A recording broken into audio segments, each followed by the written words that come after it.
in control. Again, thank you for this honor to be here today with you, to not only hear what's going on with your GAT activities, talk a little bit about Mission 1.5, but also to be able to inaugurate 13 new clubs and bring in at least 50 new members into Lions. That's a wonderful opportunity for myself and for Lion Lynn to be able to participate in that with all of you today. I did want to offer my thanks and appreciation to several people. First, I want to appreciate our International First Vice President, A.P. Singh. What a tremendous leader of our association.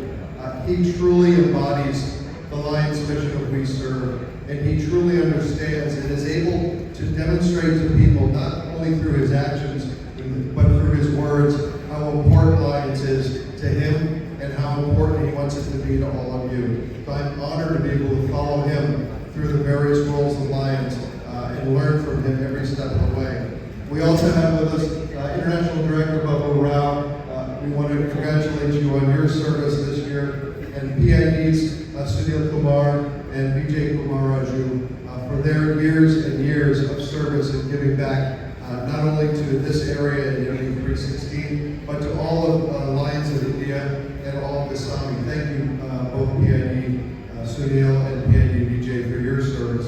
And I'd also like to thank our council chair for organizing a lot of the events going on during our visit this week. This is a big deal to hold, and we appreciate your giving us the opportunity to meet with so many Lions and learn more about you. That's why we're here. This is our first real opportunity to visit with the Lions in India.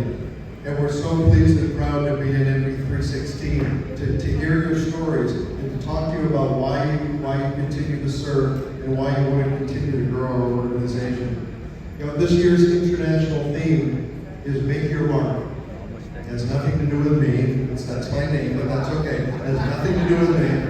But we want you to learn how to make your mark. Lions are still finding new ways to serve, new ways to recognize the needs in their own communities. So that's where we want you to make your mark. But you also make your mark by bringing in new members, chartering new clubs, and keeping your members motivated and happy and engaged and curious about more service. And we want you to continue this cycle of keeping people together. And we talk about Lions as one big family. And it's true. Nearly 1.4 million, that's a big family. And we don't always get along like most families, but at the end of the day, we all share a common purpose, and that's service. So when we're talking about Mission 1.5, we always have to believe that we're not managing to a number as much as we are managing to the fact that with more members, we can provide even greater service to the communities that we live in. That's what it's all about. Lions have this purpose-driven mission of service. We need more members, more quality members, more members that are willing to stay and make a commitment for the rest of their lives to serve their communities, because no one serves like a Lion. And no one accomplishes their mission like Lions. You saw it most recently. Many of you participated with your treasure to help our Campaign 100 to achieve its goals and to even go beyond its goals. And for that, we should all be very proud. And in the same line, Mission 1.5 has that goal too. It's an ambitious goal because we know, and we've heard today from PID Sunil, that we are really good at bringing in new members. We're really good. You know, we're really good, and we're getting better at starting new clubs.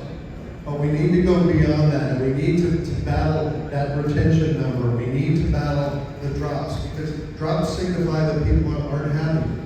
And as past International President Doug Alexander said, a happy member doesn't leave. A happy member doesn't leave. So we have to engage our members and communicate with our members and reach out to every member, especially those that we don't see. Remember during the pandemic period where we all had to stay home? Nobody liked that. That's not who we are as people. We're used to being social and being together, being able to serve side by side with each other. But after the pandemic, it took a long time for our clubs to come back out, to re-energize themselves with mission and purpose, and to get back out there and serve their community. Some parts of the world, we're still feeling the impact of that. But I like to think right here in this part of India, we've gone beyond that, and we're ready to take charge, ready to move beyond those days, and really make a difference right in our own communities. And it does start at the club level. The club is the foundation, it's the bedrock of our organization. Without our individual clubs that build up into our zones and regions and districts and multiple districts, we would not be here. So it's important to always consider the individual member and the clubs that they serve, and we need to take good care of our clubs. Our district governors know that, certainly. All of our district governors in the room, past, present, or future, understand that we need to take care of our clubs. That's why we visit them. We have a checkup. We want to make sure they're doing okay. We want to make sure that they have the resources they need to be a successful club. But more than anything else, we need to teach them how to communicate with each other and continue to improve what they do. It's all about dedication to a cause. And for that, Lions are right up there at the top of the list with being dedicated, because we've been around for about 107 years, and that's quite a reputation to live up to. But we're going to take it even further. We have a long way to go. I just wanted to comment on the very detailed report that PID Sunil gave today on Mission 1.5. The last year's numbers and this year's targets. Very important numbers, very big, challenging numbers, but we're going to do it. He's very passionate about that. He's not going to give up on that. He's not going to give up on you, and neither am I.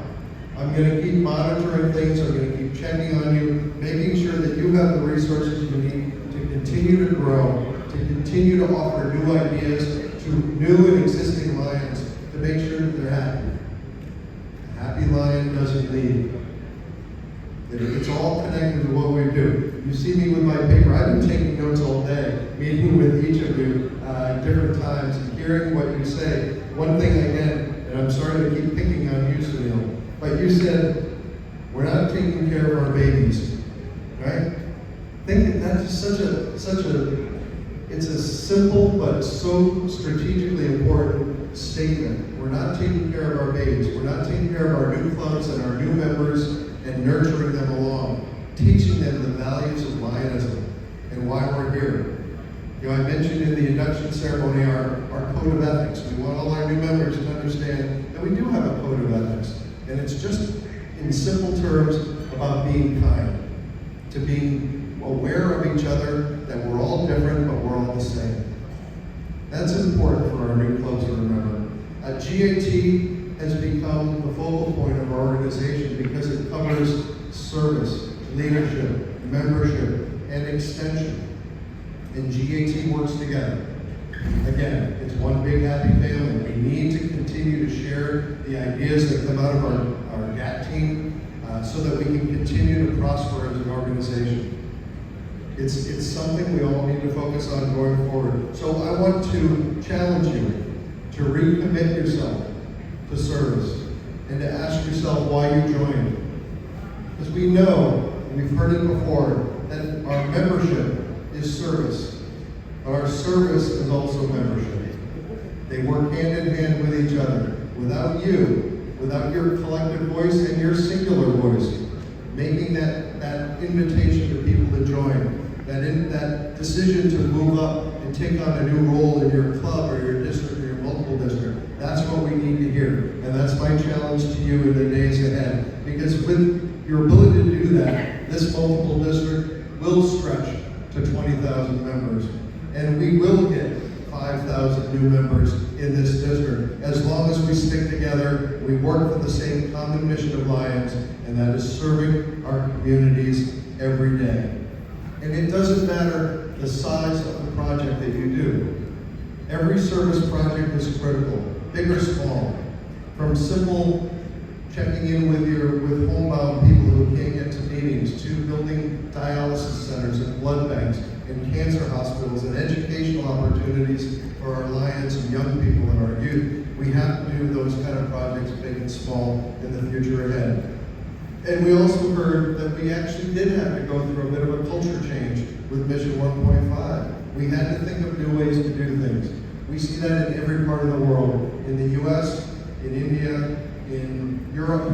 Everybody's going through that change, and that first year of Mission 1.5 was really tough. And a lot of people, maybe especially the leadership team, because we're trying to get that culture to change, the way people think about membership, how important that is for our organization to keep growing. But again, we're going to do that. So, in closing, I want to ask you, once again, do you accept the challenge to grow? Will you continue to look for new opportunities to serve in your communities? Will you encourage new and existing members to also grow their clubs by bringing in people who think the same way and want to do the same fun things? And will you continue to look for new ways to charter clubs so that we can reach even more people in the days ahead? If you say that, then I want you to again say, challenge accepted. Yes. Challenge accepted. Yes. Challenge accepted. Yes. Thank you so much. Look forward to visiting with many of you through the rest of the weekend. Thank